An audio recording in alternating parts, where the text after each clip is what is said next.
अस्सलाम वालेकुम वरहमतुल्लाह। खिलाफत से मलूकियत तक किस्त नंबर 12। जंग जमल के बाद हज़रत अली के सामने सबसे अहम जिम्मेदारी ये थी कि उम्मत को इंतशार और बगावत की कैफियत से निकालकर दोबारा मुनज़्ज़म करें और एक मजबूत सियासी व इंतज़ामी ढांचा कायम करें। इस सिलसिले में सबसे पहले आपने बसरा के हालात पर काबू पाया और ऐलान फरमाया कि जो लोग जंग में शरीक थे लेकिन अब इताअत कबूल कर लेते हैं उन सबको आम माफ़ी दी जाती है। हज़रत अली के अल्फाज तारीख में महफूज हैं कि न किसी भागने वाले को कत्ल करो, न किसी जख्मी को ख़त्म करो और न किसी का दरवाज़ा तोड़कर अंदर दाखिल हो। अलबिदाया व निहाया जिल्द 7 सफ़ा 258। ये एक अजीम सियासी और दीनी हिकमत अमली थी जिसके ज़रिए आपने वाज़े कर दिया कि उनका मकसद लोगों के दिल जीतना और बसरा में मज़ीद फितना व फसाद को ख़त्म करना है। इंतज़ामी सतह पर हज़रत अली ने बसरा में मुस्तकिल इस्तेहकाम के लिए एक गवर्नर मुकर्रर किया और उस ज़िम्मेदारी के लिए हज़रत अब्दुल्ला बिन अब्बास को मुंतखब फरमाया। इब्न जरीर तबरी लिखते हैं कि आपने अब्दुल्ला बिन अब्बास को बसरा का गवर्नर बनाया और वो न सिर्फ सियासी बसीरत रखने वाले थे बल्कि इल्मी व दीनी हैसियत से भी एक बुलंद मुकाम रखते थे। तारीख़ तबरी जिल्द 3 सफ़ा 551। इस तकर्री से हज़रत अली की हिकमत अमली वाज़ेह होती है कि वो सिर्फ अहले तक़वा और अहले इल्म लोगों को इंतज़ामी ओहदों पर मुकर्रर करना चाहते थे ताकि अवाम का एतमाद बहाल रहे और अदल व इंसाफ कायम हो। सियासी तौर पर हज़रत अली ने मदीना मुनव्वरा की बजाय कोफा को खिलाफत का नया मरकज़ बनाया। इस फैसले की वजूहात को खुद हज़रत अली ने बयान करते हुए फरमाया है, अल्लाह की कसम मैंने कोफा का इंतखाब इसलिए किया कि इसके लोग कसीर तादाद में हैं, उनकी शौकत मजबूत है और ये शाम के करीब वाक़ है। अल-कामिल फ़ी तारीख़ जिल्द 3 सफ़ा 212। मदीना उस वक्त सियासी साजिशों और बलवाइयों का मरकज़ बन चुका था जबकि कोफा एक बड़ी फ़ौजी छावनी होने की वजह से खिलाफत के लिए ताकत का मजबूत मरकज़ था और वहाँ के लोग हज़रत अली के हामी थे। यूं जंग जमल के बाद हज़रत अली की पॉलिसी 3 बुनियादी नुकात पर कायम थी। पहली ये कि आम माफ़ी और सुलह जोई के ज़रिए मज़ीद खूनरेज़ी को रोका जाए। दूसरी ये कि इंतज़ामी इस्तेहकाम के लिए मुअद्दबर और अहले अफराद को गवर्नरी दी जाए और तीसरी ये कि खिलाफत का मरकज़ कोफा मुंतकिल किया जाए ताकि एक महफूज और ताकतवर मुकाम से खिलाफत को मजबूत किया जा सके। ये इक़दामात इस बात की रोशन दलील हैं कि हज़रत अली ने न सिर्फ एक हुक्मरान की हैसियत से बल्कि एक मुसल्लह और रहबर की हैसियत से उम्मत की रहनुमाई फरमाई। जंग जमल के बाद हज़रत अली ने मदीना की बजाय कोफा को अपना दारुल खिलाफा बनाया और ये फैसला बिलाशुबा एक दूरदर्श सियासी व अस्करी हिकमत अमली थी। मदीना मुनव्वरा अपनी रूहानी हैसियत और दीनी मरकजियत के बावजूद उस वक्त खिलाफत के लिए अमली तौर पर मौजू नहीं रहा था क्योंकि वहाँ बलवाइयों और फितना पर्दाज लोगों की मौजूदगी खिलाफत के इस्तेहकाम में सबसे बड़ी रुकावट थी। मदीना अब ज़्यादातर इबादत, तालीम और रूहानी क़यादत का मरकज़ बन चुका था जबकि खिलाफत को ऐसे मुकाम की ज़रूरत थी जो फ़ौजी और इंतज़ामी एतबार से मजबूत हो। इसके बरक्स कोफा एक बड़ी फ़ौजी छावनी और सियासी ताकत का गढ़ था जहाँ लाखों की तादाद में तजुर्बाकार मुजाहिदीन मौजूद थे और इराक के लोग बड़ी हद तक हज़रत अली के हामी भी थे। तबरी इस सिलसिले में लिखते हैं कि जंग जमल के बाद हज़रत अली ने कोफा का रुख किया और वहीं से अपनी हुकूमत की बुनियाद डाली। तारीख़ तबरी जिल्द 3 सफ़ा 555। हज़रत अली का ये फैसला महज वक्ती नहीं बल्कि एक मुनज़्ज़म सियासी हिकमत अमली पर मबनी था। कोफा की जोग्राफियाई हैसियत भी इसके इंतखाब की एक बड़ी वजह थी। एक तरफ से यहाँ से बसरा और खुरासान के रास्ते करीब थे और दूसरी तरफ शाम का मुहाज बराह रास्त सामने आता था। इब्न असीर के अल्फाज हैं, हज़रत अली ने कोफा को खिलाफत का मरकज़ इसलिए बनाया कि वो शाम के करीब था और वहाँ लश्करों की कसरत थी। अल-कामिल फ़ी तारीख़ जिल्द 3 सफ़ा 212। इस फैसले के नतीजे में खिलाफत को एक महफूज और मजबूत अस्करी मरकज़ मिल गया जहाँ से सियासी और इंतज़ामी उमूर ज़्यादा मौसर अंदाज में चलाए जा सकते थे। इस तब्दीली के सियासी असरात भी निहायत अहम थे। कोफा के अवाम की हिमायत ने हज़रत अली को एक मजबूत पुश्त पनाही दी लेकिन दूसरी तरफ मदीना की पुरानी सियासी हैसियत कमज़ोर हो गई और खिलाफत का मरकज़ आहिस्ता आहिस्ता इराक की तरफ मुंतकिल हो गया। यहाँ वो तब्दीली थी जिसने इस्लामी सियासत को शाम और इराक के दरमियान एक कश्मकश में डाल दिया। शाम में हजरत मुआविया पहले ही एक मुस्तहकम सियासी और अस्करी कुव्वत कायम कर चुके थे और हजरत अली के कूफा मुंतकिल होने का मतलब ये था कि अब शाम के करीब रहकर बराह रास्त सियासी व अस्करी मुकाबला करेंगे। इसका एक फ़ायदा यह हुआ कि हजरत अली ने अपने मुखालफिन का करीब से सामना करने के लिए खुद को तैयार कर लिया। लेकिन दूसरी तरफ इसका मनफी पहलू यह निकला कि इराक और शाम की रकाबत मज़ीद बढ़ गई और बिल आखिर ये रकाबत जंग सिफ़ीन का पस मंज़र बन गई। यूं कूफा की तरफ मरकज़ खिलाफत का इंतकाल हजरत अली का एक बेहतरीन इंतज़ामी और फौजी फैसला था जिसने खिलाफत को वक्ती तौर पर सहारा दिया और उसे एक मुस्तहकम फौजी व सियासी मरकज़ फराहम किया। ताहम इसके साथ ही खिलाफत की रूहानी फिजा में जो मदीना से वाबस्ता थी बतदरीज कमज़ोर पड़ गई और इस्लामी सियासत एक नए दौर में दाखिल हो गई जहां इराक और शाम की सियासी व अस्करी कशमकश आने वाले ज़माने की सबसे बड़ी हकीकत बन गई। अब हम हज़रत अली की इस्लाही और इंतज़ामी पॉलिसियों पर रोशनी डालते हैं जो उन्होंने कूफा को मरकज़ खिलाफत बनाने के बाद नाफिज की। हज़रत अली का सबसे नुमाया इक़दाम बैतुल माल में मसावात का निफाज था। आपने खिलाफत संभालते ही ऐलान किया कि बैतुल माल मुसलमानों की मुश्तरका मिल्कियत है और उसमें सबका हक बराबर है, ख्वाह वो करीबी हों या गैर कुरैशी, आज़ाद हों या गुलाम। आपने साबका खुलफाए राशिदीन की सुन्नत पर अमल किया, लेकिन बनु उमय्या के दौर में जो इम्तियाज़ात पैदा हो गए थे उन्हें जड़ से ख़त्म कर दिया। तबरी रिवायत करते हैं कि आपने फरमाया, अगर ये माल मेरा ज़ाती होता तब भी मैं सबको बराबर देता, फिर जबकि ये अल्लाह का माल है तो कैसे फ़र्क कर सकता हूँ। तारीख़ तबरी जिल्द 4 सफ़ा 427। इस पॉलिसी के तहत आपने कुरैश के बड़े ख़ानदानों और बाज़ सहाबा की खुसूसी तनख्वाहें या अतियात बंद कर दी। ये इक़दाम अगरचे अदल व इंसाफ पर मबनी था, लेकिन इससे कई तबक़ात खुसूसन उमवी ख़ानदान और उनके हामी अशराफिया नाराज़ हो गए। इब्न कसीर लिखते हैं कि बाज़ लोगों ने कहा, यही बात हमें अली से दूर कर रही है कि वो हमें दूसरों के बराबर समझते हैं। अलबिदाया व निहाया जिल्द 7 सफ़ा 270।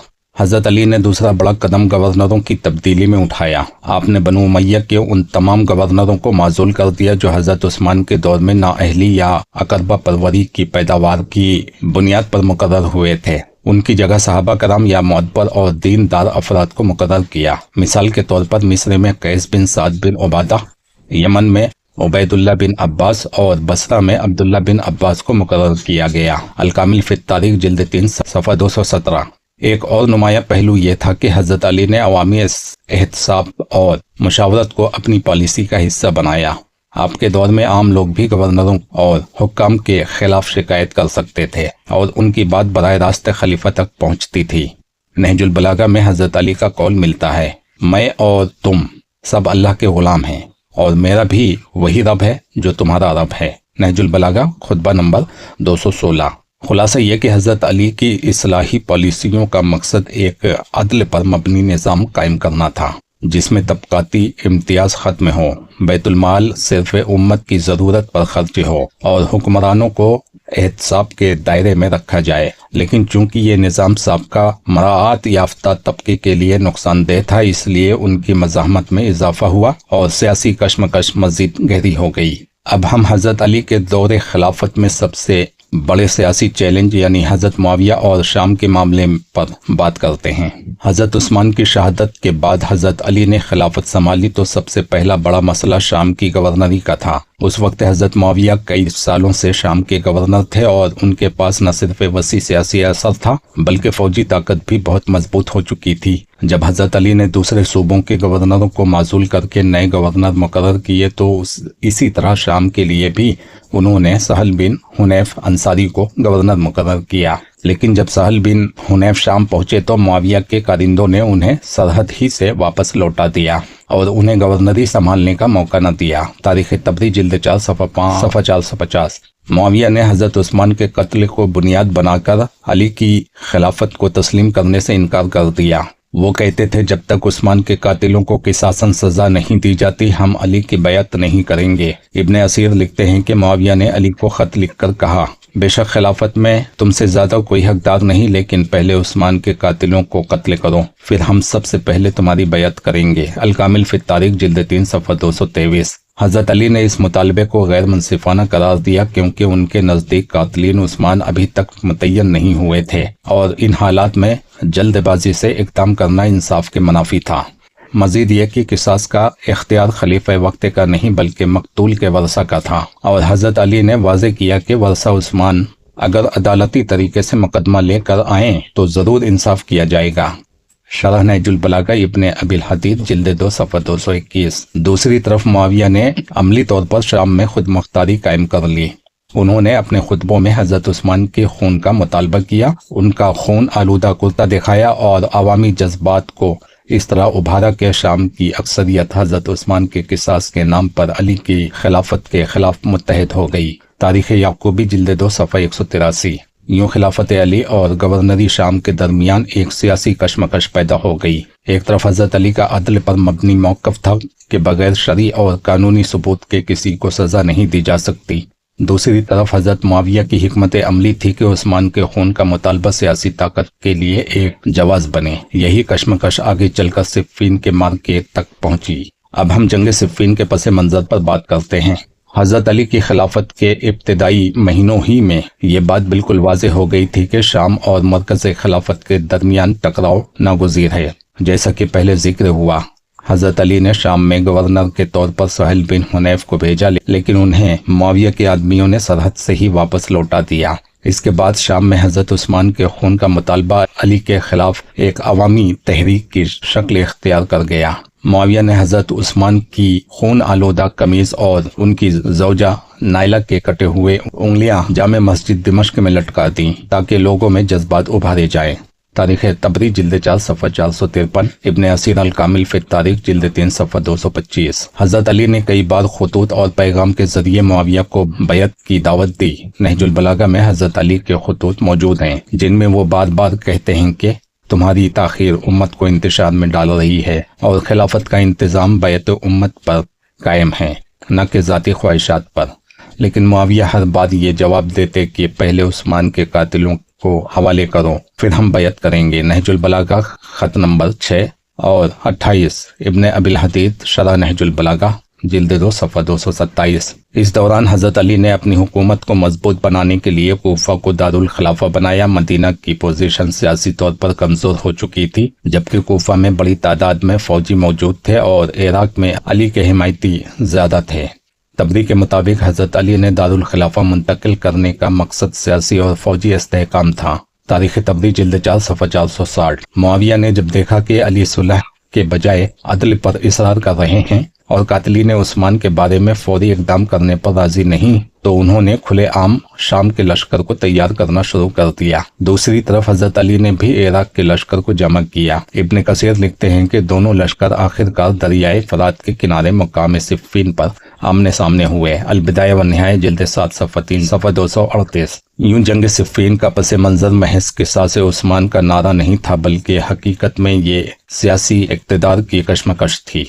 हज़रत अली अदल और बैत के उसूल पर खड़े थे, जबकि हज़रत मुआविया ने उस्मान के खून को अपने सियासी मौक़िफ़ की असास बनाकर शाम को एक अलहदा ताकत की हैसियत दी थी। यही इख्तलाफ रफ्ता रफ्ता एक बड़े मार्के में बदलने वाला था। सबसे पहले लश्कर किसने निकाला, ये सवाल बिल्कुल अहम है, क्योंकि जंग सिफ़ीन का आगाज़ का ताल्लुक इस बात से है कि पहला कदम किसने उठाया और किस पर इल्ज़ाम जाता है। मौरख़ीन ने इस पर काफ़ी तफसील से रोशनी डाली है। हज़रत अली और मुआविया के दरमियान जंग अचानक शुरू नहीं हुई, बल्कि एक तदरीजी अमल के बाद सिफ़ीन तक पहुंची। हज़रत अली ने कभी भी सबकत लेकर जंग का ऐलान नहीं किया, बल्कि उन्होंने बैत पर इसरार किया और सुलह व गुफ्त शुनीद की कई कोशिशें की। नहजुल बलागा खत नंबर 28, तबरी जिल्द 4 सफ़ा 460। तबरी और इब्ने असीर के मुताबिक सबसे पहले मुआविया ने अपने लश्कर को शाम से सिफ़ीन की तरफ रवाना किया और वहां पहुंचकर फरात के किनारे कब्जा कर लिया ताकि पानी पर इजारादारी कायम करें। तारीख़ तबरी जिल्द 4 सफ़ा 463, अल कामिल फिर तारीख जिल्द 3 सफ़ा 228। इसके जवाब में हज़रत अली ने इराक से अपना लश्कर रवाना किया। इब्तिदा में वो चाहते थे कि फैसला बगैर खूनरेज़ी के हो जाए, लेकिन पानी पर कंट्रोल और बैत से इनकार ने कशीदगी को बढ़ा दिया। क्या जंग का ऐलान मुआविया ने किया था? सही ऐलान जंग मुआविया की तरफ से हुआ था। उन्होंने अली को खलीफा तस्लीम करने से इनकार किया और अपनी पोजीशन को सियासी व अस्करी तौर पर मजबूत बनाया। उनके लश्कर की सिफ़ीन में आमद ही दरअसल ऐलान जंग था। हजरत अली ने सिफ़ीन पहुंचने के बाद भी फौरन जंग नहीं की, बल्कि काका बिन अम्र और दीगर सहाबा को बतौर सालिस भेजा ताकि सुलह हो सके। कई दिन तक सिर्फ मुज़ाकरात और खतूत का तबादला होता रहा। इब्ने कसीर अल-बिदाया व निहाया जिल्द 7 सफ़ा 240। ये कब हुआ? मौरख़ैन के मुताबिक ये वाक़या 37 हिजरी में पेश आया। दोनों लश्कर कई माह तक सिफ़ीन के मुकाम पर खेमा जन रहे। यहाँ सिर्फ छोटी छोटी झड़पें हुई। फिर ज़ुल्हिज्जा 36 हिजरी और मुहर्रम 37 हिजरी में बाकायदा जंग शुरू हुई। तारीख तबरी जिल्द 4 सफ़ा 468, अल-बिदाया व निहाया जिल्द 7 सफ़ा 238। खुलासा यह है कि सबसे पहले लश्कर शाम से निकला और मुआविया ने सिफ़ीन पर कब्जा किया।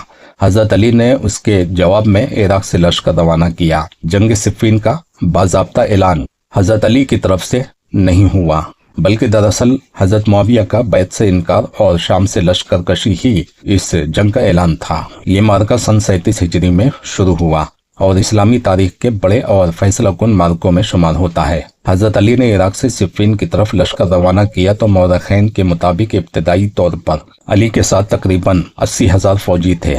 तारीख तबरी जिल्द 4 सफ़ा 463, अल-बिदाया व निहाया जिल्द 7 सफ़ा 238। खिलाफत अली का दायरा car Medina, हिजाज, Yemen, Iraq, Faris और मिस्र तक फैला हुआ था, लेकिन अमली तौर पर लश्कर का बड़ा हिस्सा कोफा से आया, क्योंकि कोफा उस वक्त इस्लामी लश्करों का सबसे बड़ा फौजी मरकज था। बसरा से भी जंग जमल के बाद एक जमात आपके साथ मिल गई थी, मगर अक्सरियत कोफा वालों की थी। हजरत अली ने दूसरे इलाकों जैसे यमन, फारिस और मिस्र से फौरी फौजी तलब नहीं की, क्योंकि एक तरफ सिफ़ीन की कशीदगी अचानक पैदा हो गई थी और फौरी लश्कर कशी की जरूरत थी, और दूसरी तरफ आप चाहते थे कि हर इलाके में इंतजामी नज़्म कायम रहे और वहां से फौज हटाने से खिलाफत के दूसरे हिस्से कमजोर न हो जाएं। इसके मुकाबले में हजरत मुआविया के पास शाम की फौजी कुव्वत मौजूद थी। इब्ने कसीर और इब्ने असीर के मुताबिक उनके लश्कर की तादाद 60,000 के करीब थी। अल-कामिल फित तारीख जिल्द 3 सफ़ा 229, अल-बिदाया व निहाया जिल्द 7 सफ़ा 238।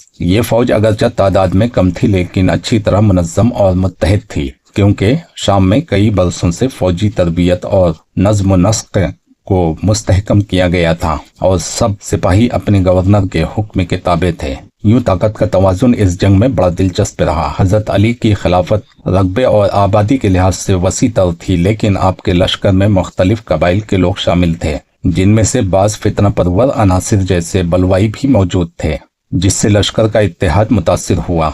इसके बरक्स हजरत मुआविया का लश्कर तादाद में कम था, लेकिन ज्यादा मुनज़्ज़म और मुत्तहिद था। खुलासा ये कि हजरत अली के लश्कर की तादाद तकरीबन 80,000 और हजरत मुआविया के लश्कर की तादाद तकरीबन 60,000 थी। हजरत अली ने अगरचे एक वसी खिलाफत पर हुकूमत की, लेकिन उन्होंने ज्यादातर फौजी ताकत इराक यानी कोफा और बसरा से ली, और ये तनु ही उनके लश्कर की सबसे बड़ी कमजोरी साबित हुई।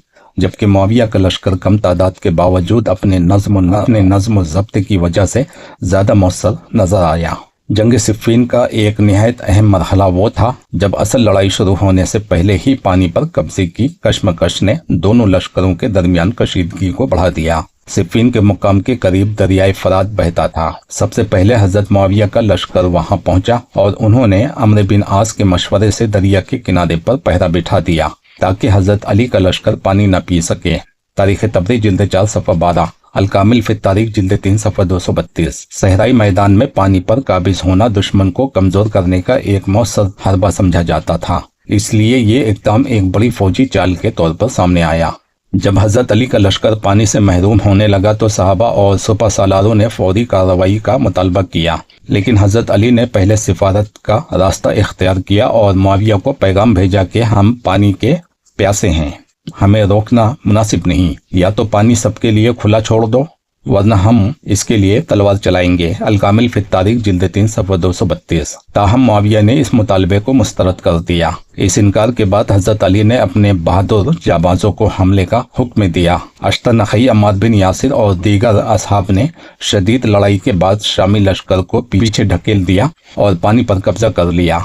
इब्ने कसीर लिखते हैं कि अली के लश्कर ने सख्त जंग के बाद दरिया पर काबिज होकर शामियों को वहां से हटा दिया। अल-बिदाया व निहाया जिल्द 7 सफ़ा 241। پانی پر قبضے کے بعد حضرت علی کے ساتھیوں نے تجویز دی کہ اب شامیوں کو پانی سے روک دیا جائے تاکہ وہ کمزور ہو جائیں، مگر حضرت علی نے اس پر سختی سے انکار کرتے ہوئے فرمایا، نہیں، پانی اللہ کی نعمت ہے، سب کے لیے کھلا ہے، ہم ان کے جیسے ظلم نہیں کریں گے۔ الکامل فی التاریخ جلد 3 صفحہ 232، البدایہ و نہایہ جلد 7 صفحہ 241۔ اس طرح حضرت علی نے پانی عام کر دیا اور اپنی اخلاقی و عدالتی برتری کو ثابت کیا۔ یہ واقعہ اس حقیقت کی واضح دلیل ہے کہ حضرت علی کی جنگ اقتدار یا ذاتی غلبے کے لیے نہیں تھی، بلکہ عدل و انصاف کے قیام کے لیے تھی، جبکہ دوسری جانب مخالف فریق نے فوجی چالوں میں سختی اور ظلم کو اپنایا۔ حضرت علی نے عملی طور پر یہ دکھایا کہ اسلامی قیادت کا مقصد طاقت کے ذریعے ظلم کرنا نہیں بلکہ اخلاق اور انصاف کو قائم رکھنا ہے۔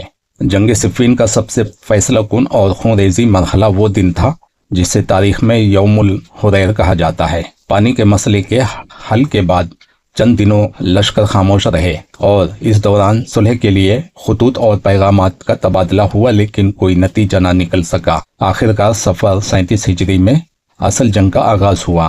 ابن اسیر کے مطابق ابتدا میں دونوں طرف ہلکی جھڑپیں ہوئیں، مگر جلد ہی یہ جھڑپیں ایک بڑے مارکے میں بدل گئیں اور دونوں لشکر پوری قوت کے ساتھ آمنے سامنے آ گئے۔ الکامل فی التاریخ جلد 3 صفحہ 233۔ اس جنگ کا سب سے سخت اور خونریز دن یوم الحریر کہلاتا ہے۔ اس دن اور رات مسلسل ایسی جنگ ہوئی کہ تلواروں، نیزوں اور تکبیر کی آوازوں نے میدان کو لرزا دیا۔ تبری روایت کرتے ہیں کہ وہ رات ایسی تھی کہ دونوں لشکر برابر لڑتے رہے اور ہتھیاروں کی گونج اور نعروں کی آوازیں رات بھر سنائی دیتی رہی۔ اسی وجہ سے اس کو الحریر کہا گیا۔ تاریخ تبری جلد 4 صفحہ 21۔ اس روز کئی بہادری کے واقعات تاریخ میں محفوظ ہوئے۔ حضرت علی خود گھوڑے پر سوار ہو کر لشکر کو حوصلہ دیتے رہے اور مختلف محاذوں پر اپنے کمانڈروں کو روانہ کرتے رہے۔ عمار بن یاسر نے نہایت شجاعت کے ساتھ شامی لشکر کے اندر جا کر لڑائی کی اور مالک اشتر نخعی نے اتنی پیش قدمی کی کہ معاویہ کے خیمے تک پہنچ گئے اور اسے تقریباً شکست کے دہانے پر لا کھڑا کیا۔ ان مارکوں نے جنگ کا پاسا حضرت علی کی طرف جھکا دیا تھا، لیکن اس دن جانی نقصان بھی نہایت کثیر تھا۔ ابن کثیر کے مطابق یوم الحریر میں تقریباً 70,000 مسلمان مارے گئے، جن میں دونوں طرف کے بڑے بڑے قاری اور بہادر افراد شامل تھے۔ البدایہ و نہایہ جلد 7 صفحہ 244۔ حضرت علی مسلسل اپنی فوج کو یاد دلاتے رہے کہ یہ جنگ اقتدار کے لیے نہیں بلکہ کتاب اللہ اور عدل کے قیام کے لیے ہے۔ نہج البلاغہ میں آپ کا یہ قول محفوظ ہے، ہمارا مقصد خلافت چھیننا نہیں بلکہ کتاب اللہ پر فیصلہ کرانا ہے۔ نہج البلاغہ خطبہ نمبر 122۔ جب مالک اشتر معاویہ کے خیمے تک پہنچ گئے اور فیصلہ قریب تھا تو اس موقع پر عمرو بن عاص نے ایک مشہور چال چلی۔ شامی لشکر نے قرآن مجید کو نیزوں پر بلند کر دیا اور یوں جنگ رک گئی۔ یہ وہ لمحہ تھا جس نے حضرت علی کی یقینی فتح کو روک دیا اور تحکیم یعنی ثالثی کے مرحلے کا آغاز ہوا، جو بعد میں مزید فتنہ و انتشار کا سبب بنا۔ یوں یوم الحریر جنگ صفین کا نقطہ عروج تھا، اور اگر قرآن نیزوں پر بلند نہ کیا جاتا تو حضرت علی کی فوج غالب آ چکی تھی۔ صفین کے موقع پر جب شام کے لشکروں نے قرآن مجید کو نیزوں پر بلند کیا تو بعض لوگوں نے یہ اعتراض کیا کہ اس وقت قرآن تو صرف گدوں کے درمیان موجود تھا، پھر نیزوں پر کیسے اٹھایا گیا؟ اس اعتراض کا جواب یہ ہے کہ حضرت عثمان کے دور خلافت میں قرآن مجید کو باقاعدہ مصحف کی شکل میں جمع کر کے مختلف شہروں میں بھیجا گیا تھا، لیکن اس کے ساتھ ساتھ اس زمانے میں صحابہ اور تابعین کے پاس اپنی ذاتی کتاب شدہ نقول بھی موجود تھی، جو چمڑے، ہڈیوں اور ورقوں پر لکھی جاتی تھی۔ یہ آپ سنیں گے اگلے ویڈیو میں۔